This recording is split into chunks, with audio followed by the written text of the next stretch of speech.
Something told me it was over. I saw you and her talking. I would rather go blind, boy, than to see you walk away from me, child. I heard church bells ring. I heard a choir singing. I saw my love walk down the aisle. All I could do was cry. All I could do was cry. Etta James lived quite the life, right? There was a lot of pain in her music, and once we are done with her story, you're going to understand the pain behind her music and the soulfulness behind it. Etta James went from having a very troubling childhood, very disturbing childhood, to becoming famous, to then at some point in her career having to sell her body, which was just crazy to know about, to then going to a psych ward, and then you guys all know about her battle with Beyonce. We're going to talk about that too. But before we get into all of this, hey friend, welcome to my channel, caII Allude, where we deep dive and break down the most iconic stars through history. If you're not yet subscribed, please be sure to do so. And if you're already subscribed, please turn on your notification bell so you never miss an upload. Now, without further ado, let's get into this video. Of course, before we get into all of the details, let's start from the very beginning, which is her troubling childhood. So on a chilly day in Los Angeles, California, on January 25th, 1938, a young girl of just 14 years old, Dorothy Hawkins, gave birth to a baby girl. So her mother gave birth to her at just 14. She named her James Etta. The curious whispers in the neighborhood hinted at an Italian lineage, judging by James Etta's fair complexion and striking almond eyes. Later, Dorothy would reveal to her daughter that her father was a notorious pool hustler known as Minnesota Fats. Dorothy and her daughter lived in Watts, one of LA's most dangerous and poverty-stricken neighborhoods. And despite the perilous surroundings, Dorothy often left her infant daughter alone in the modest apartment while she spent her nights with various men, trying to make ends meet. If you guys catch my drift.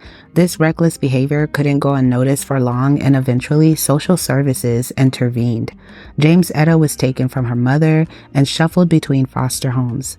She referred to her biological mother as the Mystery Lady, a testament to her enigmatic and elusive presence in her life. Two of James Etta's recurring foster parents were Sarge and Mama Lou. Sarge was an alcoholic with a soft spot for music. He discovered James Etta's singing talent and often flaunted it in front of his poker buddies. If he desired music in the middle of the night, he'd wake James Etta and demand a performance in the middle of the night. Should she resist, a beating would ensue until she complied. She had no choice. And despite the turmoil at home, James Etta found solace in the St. Paul's Baptist Church. Her angelic voice did not go unnoticed, and she quickly caught the attention of the church music director, James Earl Hines. Recognizing her potential, he took her under his wing, vowing to mold her into a professional singer. However, Hines was no saint. His training methods were harsh and unorthodox. He believed in singing from the gut, not the chest, and he enforced this principle through physical punishment. Whenever James Etta sang from her chest, he'd deliver a swift punch. He was punching her in her stomach to get her to sing from her stomach, which is just crazy. Despite this brutal training, James Etta held a deep respect for Hines. She acknowledged the role he played in honing her voice, turning it from beautiful to extraordinary. Whether it was due to his methods or in defiance of them, James Etta's voice blossomed, setting her on a path to stardom. Thanks to the Chitlin circuit, a young girl named James Etta got a chance to perform in the vibrant R&B clubs of Nashville, Tennessee. James Etta, who was still under the guardianship of Sarge and Mama Lou, spent her childhood performing on this circuit.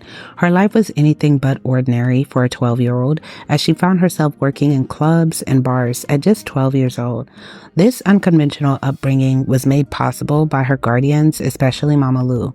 who turned a blind eye to her young charge's unusual lifestyle.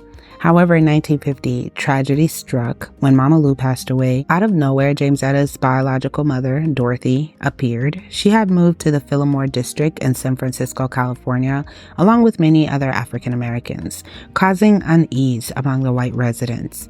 Despite the racial tension, James Etta was more interested in skipping school and enjoying alcohol, other than, trying to do the right thing. Undeterred by her mother's disapproval, James Etta formed a girl group with her friends, and as most members, including James Etta, are light-skinned, they chose the name the Creolettes. Even though she was just a teenager, James Etta was living her dream, but this was just the beginning of her journey to stardom. Enter Johnny Otis, a man of many talents who saw potential in the Creolettes.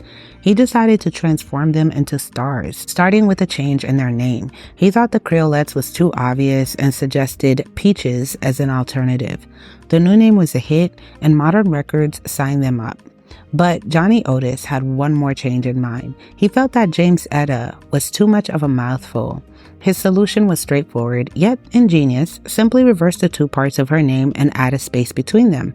And just like that, we got Etta James. So back in the day, answering songs were all the rage. Okay, so what is answering songs? So answering song is when one artist wrote a song, right? And another artist replies back with a song of their own. So now Johnny Otis had this bright idea to answer a song by Hank Ballard called Work With Me Annie. And he wanted young Etta James to join him in the musical duel. You see, Work With Me Annie already had some pretty spicy lyrics, but James and Otis decided to turn up the heat even more. Keep in mind that Etta was just 16 years old, okay, while Otis was a grown man in his 30s. So the title of their song was Roll With Me Henry, okay? The title itself did raise quite a few eyebrows. To dodge the censors, they cleverly renamed the song The Wallflower, making it sound like they were talking about dancing. You know what's crazy? In that era, they did that a lot with songs. They'll be talking about one topic, and it's not until you get older you're like, what was I singing about? But keep in mind, she was 16 writing these lyrics with the help of a 30-something-year-old man. So where was her mother when all of this was happening? The James mother wasn't exactly, a great mom to her, as we saw. So James ended up moving in with Otis. Yes, the same 30-year-old man. Etta James ended up moving in with him. She was still 16. Otis paid James $10 for every performance, but kept the lion's share for himself. James went on to record The Wallflower with her group Peaches, and it quickly climbed the charts. And by February of 1955, it reached #1 on the Hot Rhythm and Blues tracks. James had her first brush with fame, and she was hungry for more. The cherry on top, superstar Little Richard took notice of her in Peaches. When James heard about Little Richard's interest, she decided to give herself a makeover. She always been a bit of a tomboy, but she knew that, she had to be a little bit more girly to get more attention. Sex sells, right? So she transformed herself into a glamour girl, complete with high heels, rhinestone earrings, the blonde hair, the eyebrows, the dark eyebrows, and fancy gowns. Despite being just a teenager, she looked much older. With her glamorous new look, James was ready to hit the road with Little Richard. But as they say, trouble always finds her. Little Richard, who later earned the title the Architect of Rock and Roll, had heard Peaches perform and wanted them for his national tour. They went on tour together in 1956, playing gigs all over the United States. This was a dream come true for James. So in the mid-20th century, the music industry was a wild west of cultural appropriation. Often, white artists would borrow songs from black musicians, sanitize them for white audiences, and ride the wave of popularity to the top of the charts. So it'd be like, they'd cover the song, but they call it borrow. They'd cover the song, the same song, and made it more white, kind of like what Elvis Presley did. And then, the audience would think and give credit to whoever that white artist is that stole the song. And it'll be like, it was their song, it was their beat, etc. Right? So unfortunately, Etta James was a victim of that, okay? Georgia Gibbs, a white singer known for her crossover hits, did just that with Etta James' raunchy hit The Wallflower. She scrubbed it clean, renamed it Dance With Me, Henry, and turned it into a chart-topping sensation in no time. That was on Billboard, while Etta James' version was not on Billboard. So she was very upset with that. She felt robbed.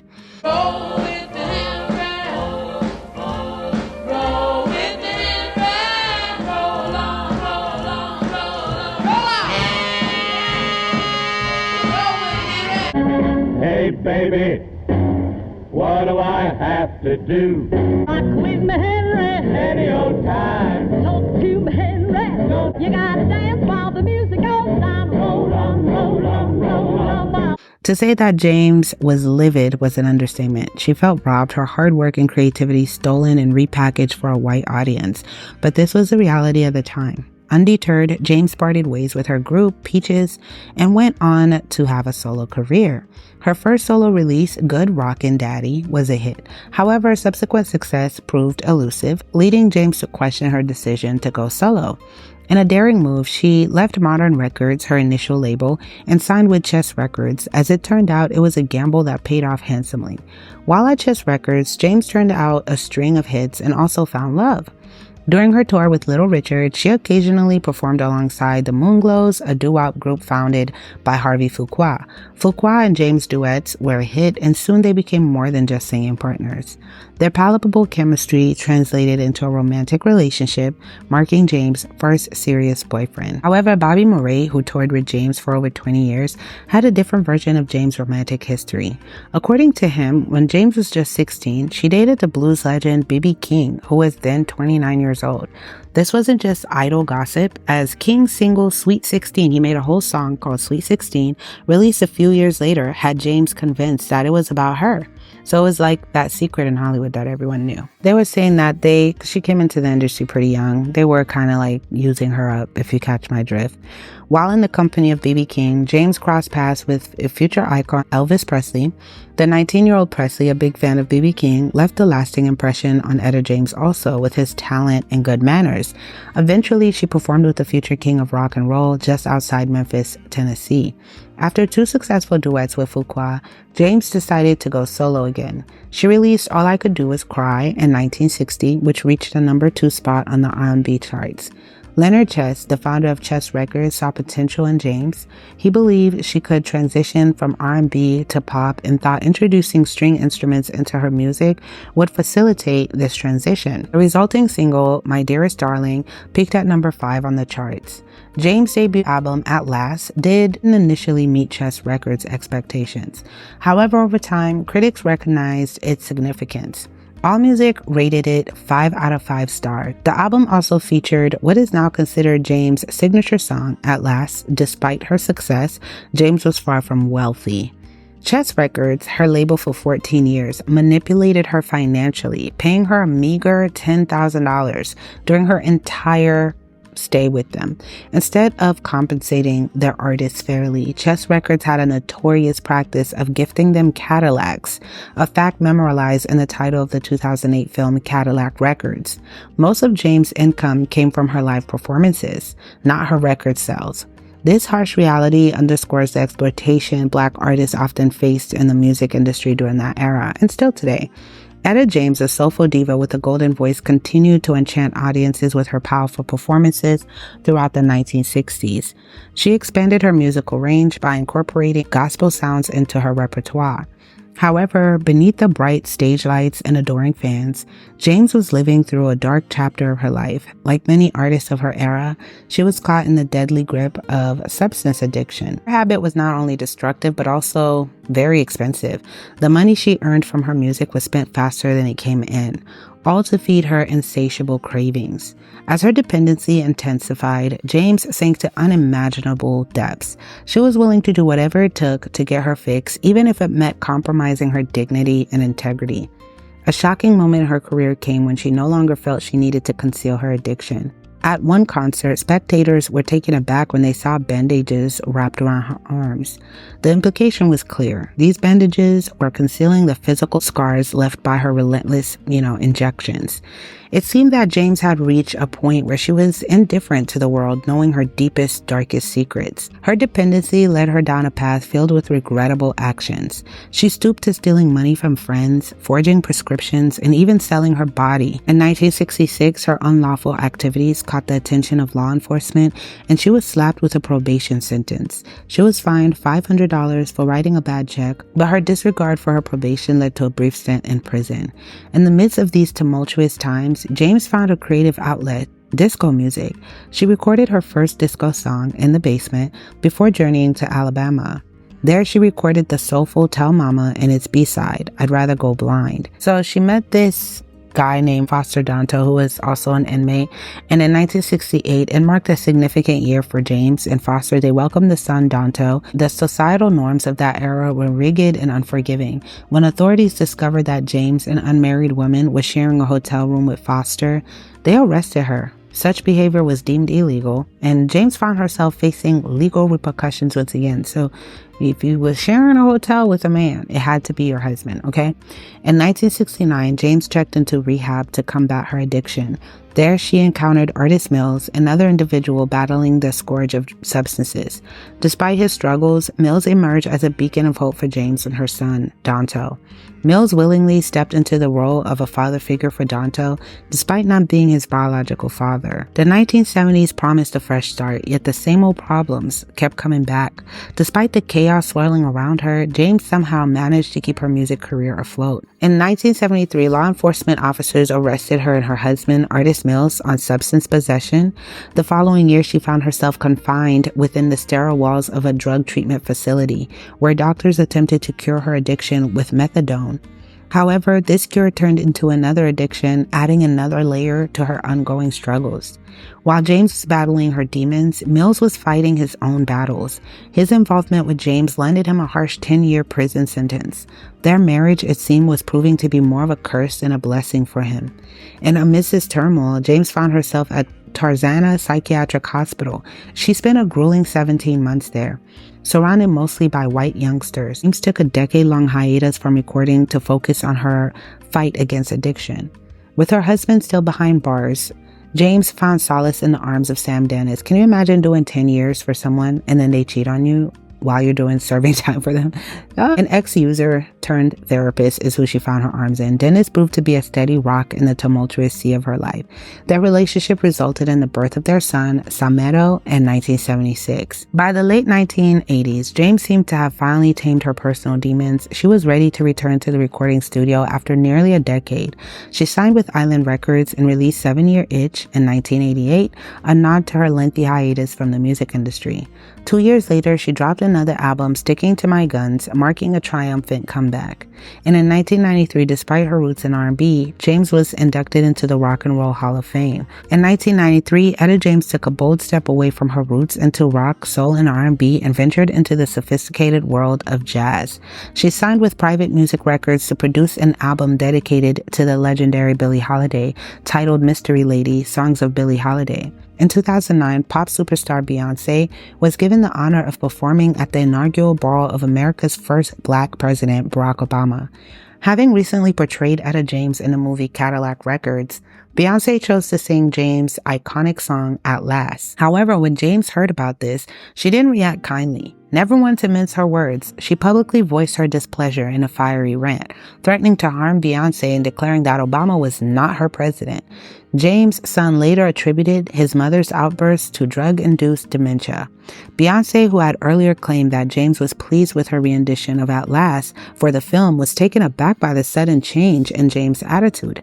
During a performance, the 70-year-old James at the time had scornfully referred to Beyonce and criticized her for singing her song at the presidential inauguration. She was just not happy about it, and she also said, "I can't stand Beyonce." I can't stand Beyonce. She had no business up there singing up there on a big old president day and go be singing my song that I've been singing forever.